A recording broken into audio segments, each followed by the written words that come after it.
Hello foodies. ನಾವು last week vangibath ಪೌಡರ್ನ ಯಾವ ರೀತಿ ಮಾಡೋದು ಅಂತ ತೋರಿಸ್ಕೊಟ್ಟಿದ್ವಿ. ಸೊ ಅದರ ಫಾಲೋ ಅಪ್ ರೆಸಿಪಿ ಇವತ್ತು ಅದೇ ವಾಂಗಿಬಾತ್ ಪೌಡರ್ನ ಬಳಸಿ ವಾಂಗಿಬಾತ್ ಯಾವ ರೀತಿ ಮಾಡೋದು ಅಂತ ನಾವು ತಿಳಿಸ್ಕೊಡ್ತಾ ಇದ್ದೀವಿ. ವಾಂಗಿಬಾತ್ ಪೌಡರ್ ಮಾಡಿ ಇಟ್ಕೊಂಡಿದ್ರೆ ನೀವು ಯಾವಾಗ ಬೇಕೋ ಆವಾಗ ವಾಂಗಿಬಾತ್ನ ಮಾಡ್ಕೋಬೋದು. ಸೊ ವಾಂಗಿಬಾತ್ ಪೌಡರ್ನ ಯಾವ ರೀತಿ ಮಾಡೋದು ಅಂತ ವಿಡಿಯೋದು ಅದರ ಲಿಂಕನ್ನು ನಾನು ಈ ವಿಡಿಯೋ ಡಿಸ್ಕ್ರಿಪ್ಷನಲ್ಲಿ ಕೊಟ್ಟಿರ್ತೀನಿ. ಸೊ ನೀವು ಅದನ್ನು ನೋಡಬೇಕಂದ್ರೆ ಡಿಸ್ಕ್ರಿಪ್ಷನಲ್ಲಿ ಹೋಗಿ ಆ ವಿಡಿಯೋನ ಕೂಡ ನೋಡ್ಬೋದು.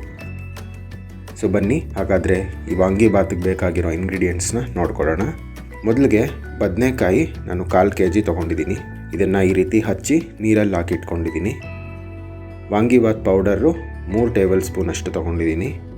ಕಡಲೆ ಬೀಜ ಸ್ವಲ್ಪ, ಕಡಲೆಬೇಳೆ 1 ಟೇಬಲ್ ಸ್ಪೂನು, ಉದ್ದಿನಬೇಳೆ 1 ಸ್ಪೂನು, ಸಾಸಿವೆ ಅರ್ಧ ಸ್ಪೂನು, ಜೀರಿಗೆ ಅರ್ಧ ಸ್ಪೂನು, ಬ್ಯಾಡಗಿ ಮೆಣಸಿನ್ಕಾಯಿ 2, ಕರಿಬೇವು ಸ್ವಲ್ಪ, ಇಂಗು 1 ಚಿಟಿಕೆ ಅಷ್ಟು, ಮತ್ತು ಉಪ್ಪು ರುಚಿಗೆ ಬೇಕಾಗಿರೋ ಅಷ್ಟು, ಹಾಗೆ ಅರಿಶಿನ ಸ್ವಲ್ಪ.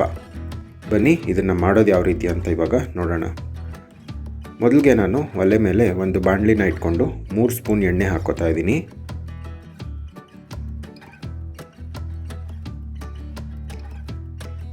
ಎಣ್ಣೆ ಚೆನ್ನಾಗಿ ಕಾದ್ಮೇಲೆ ಇದರಲ್ಲಿ ಕಡಲೆಬೇಳೆ ಹಾಕ್ಕೋತಾ ಇದ್ದೀನಿ. ಅದಾದಮೇಲೆ ಉದ್ದಿನಬೇಳೆ, ಇದನ್ನು ಹಾಕಿ ಇವಾಗ ಫ್ರೈ ಮಾಡ್ಕೋತಾ ಇದ್ದೀನಿ.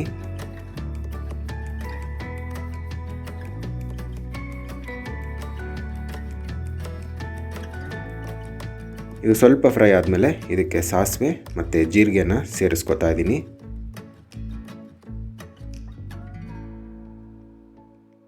ನೋಡಿ, ಸಾಸಿವೆ ಮತ್ತು ಜೀರಿಗೆ ಈ ರೀತಿ ಸಿಡಿದ ನಂತರ ಇದಕ್ಕೆ ಕರಿಬೇವನ್ನು ಹಾಕ್ಕೊಳ್ಳೋಣ. ಹಾಗೆ ಬ್ಯಾಡಗಿ ಮೆಣಸಿನ್ಕಾಯಿನ ಕೂಡ ಹಾಕ್ಕೊಂಡು ಎಲ್ಲದನ್ನು ಫ್ರೈ ಮಾಡ್ಕೊಳ್ಳೋಣ.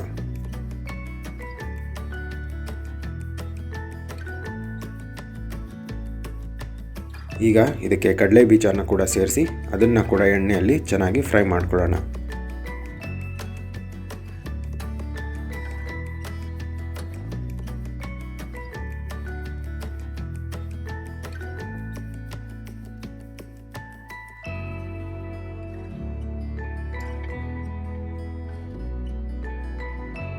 ಇವಾಗ ಇದಕ್ಕೆ ಮೊದಲೇ ಕಟ್ ಮಾಡಿ ನೀರಲ್ಲಿ ಇಟ್ಕೊಂಡಿದ್ದಂಥ ಬದನೆಕಾಯಿ ಪೀಸಸ್ನ ಇವಾಗ ಇದಕ್ಕೆ ಸೇರಿಸಿ ಎಲ್ಲದನ್ನು ಚೆನ್ನಾಗಿ ಮಿಕ್ಸ್ ಮಾಡ್ಕೊತಾ ಇದ್ದೀನಿ. ನೀವು ವಾಂಗಿಬಾತ್ಗೆ ಇದೇ ರೀತಿ ಬದನೆಕಾಯಿ ಆಗಬೇಕಂತೇನಿಲ್ಲ. ನಾವು ಹೇಳ್ಕೊಡ್ತಾ ಇರೋ ಪ್ರೊಸೀಜರು ನೀವು ಯಾವುದೇ ರೀತಿ ಬದನೆಕಾಯಿ ಬಳಸ್ತಾ ಇದ್ರೂ ಇದೇ ಪ್ರೊಸೀಜರ್ನ ನೀವು ಯೂಸ್ ಮಾಡ್ಕೋಬೋದು. ಈಗ ಬದನೆಕಾಯಿ ಪೀಸಸ್ನ ಹಾಕಾದ್ಮೇಲೆ ಎಲ್ಲದನ್ನು ಚೆನ್ನಾಗಿ ಮಿಕ್ಸ್ ಮಾಡ್ಕೊಳ್ಳೋಣ.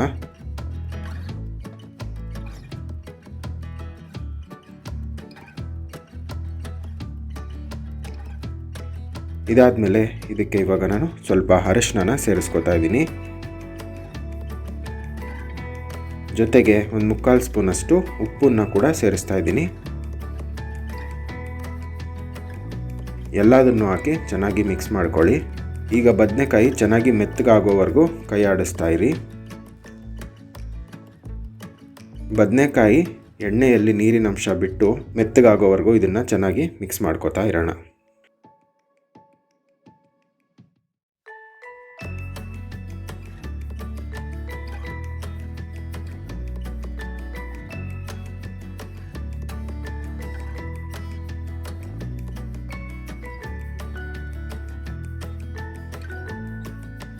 ಈಗ ಬದನೆಕಾಯಿ ಚೆನ್ನಾಗಿ ಮೆತ್ತಗಾದ್ಮೇಲೆ ನಾವು ಲಾಸ್ಟ್ ವಿಡಿಯೋಲ್ಲಿ ಹೇಳ್ಕೊಟ್ಟಿರೋ ಅಂಥ ವಾಂಗಿಬಾತ್ ಪೌಡರ್ನ ನಾನಿಲ್ಲಿ 3 ಸ್ಪೂನು ಆ್ಯಡ್ ಮಾಡ್ಕೋತಾ ಇದ್ದೀನಿ.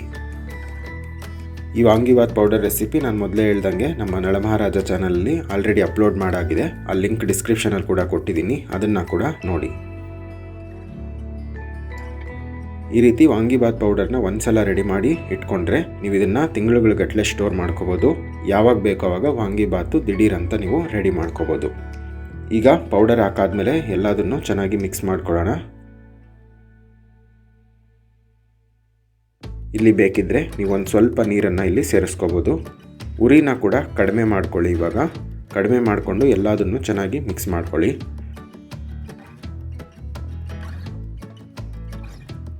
ಡ್ರೈ ಪೌಡರ್ ಹಾಕಿರೋದ್ರಿಂದ ಬೇಗ ತಳ ಕೂತ್ಕೊಳ್ಳೋ ಚಾನ್ಸಸ್ ಇರುತ್ತೆ.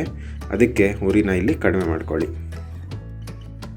ಈ ರೀತಿ ನೀರು ಹಾಕಾದ್ಮೇಲೆ 2 ನಿಮಿಷ ಚೆನ್ನಾಗಿ ಫ್ರೈ ಮಾಡ್ಕೊಳ್ಳೋಣ.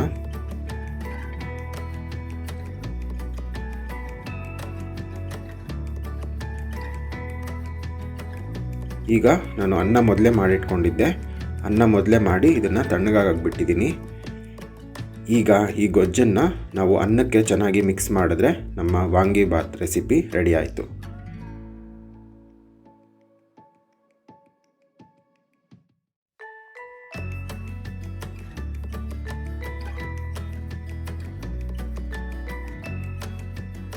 ನೋಡಿ ಸ್ನೇಹಿತರೆ, ಈಗ ನಮ್ಮ ವಾಂಗಿಬಾತ್ ರೆಸಿಪಿ ರುಚಿಯಾಗಿ ಘಮಘಮವಾಗಿ ಬಿಸಿ ಬಿಸಿಯಾಗಿ ವಾಂಗಿಬಾತ್ ರೆಸಿಪಿ ರೆಡಿಯಾಗಿದೆ. ನೋಡ್ತಾ ಇದ್ದರೆ ಬಾಯಲ್ಲಿ ನೀರು ಬರ್ತಾಯಿದೆ. ಒಳ್ಳೆ ಕಲರ್ಸು ಮತ್ತು ಫ್ಲೇವರು ಹಾಗೆ ಟೇಸ್ಟು ಕೂಡ ತುಂಬ ಚೆನ್ನಾಗಿರುತ್ತೆ. ಒಂದು ಸಲ ಟ್ರೈ ಮಾಡಿ. ನಮ್ಮ ವಾಂಗಿಬಾತ್ ಪೌಡರ್ನ ಮಾಡಿ ಇದೇ ರೀತಿ ವಾಂಗಿಬಾತ್ನ ಟ್ರೈ ಮಾಡಿ ನೋಡಿ, ಯಾವ ರೀತಿ ಬಂತು ಅಂತ ನಮಗೆ ಕಾಮೆಂಟ್ ಮಾಡಿ ತಿಳಿಸೋದನ್ನು ಮರಿಬೇಡಿ. ಇವತ್ತಿನ ರೆಸಿಪಿ ಇಷ್ಟ ಆಯಿತು ಅಂತ ಭಾವಿಸ್ತಾ ಇದ್ದೀನಿ. ಇದೇ ರೀತಿ ಇನ್ನೂ ಹೊಸ ಯುನೀಕ್ ಆಗಿರೋವಂಥ ರೆಸಿಪೀಸ್ನ ನಿಮಗೋಸ್ಕರ ತೊಗೊಂಡು ಬರ್ತಾ ಇರ್ತೀನಿ. ಅದಕ್ಕೆ ನಳಮಹಾರಾಜ ಚಾನಲ್ಗೆ ಸಬ್ಸ್ಕ್ರೈಬ್ ಮಾಡಿಕೊಂಡು ಬೆಲ್ ಐಕನ್ನ ಒತ್ತಿ ಆಲ್ ಅಂತ ಸೆಲೆಕ್ಟ್ ಮಾಡಿ. ಇದೇ ರೀತಿ ನಿಮ್ಮ ಪ್ರೋತ್ಸಾಹ ಮತ್ತು ಸಪೋರ್ಟ್ ನಮಗೆ ಕೊಡ್ತಾ ಇರಿ ಅಂತ ಕೇಳ್ತಾ, ಇನ್ನೊಂದು ವಿಡಿಯೋ ಜೊತೆ ಇನ್ನೊಂದು ರೆಸಿಪಿ ಜೊತೆ ನಿಮ್ಮ ಮುಂದೆ ಬರ್ತೀನಿ. ಅಲ್ಲಿ ತನಕ ಈ ಟೇಸ್ಟಿ, ಬಿ ಹೆಲ್ತಿ.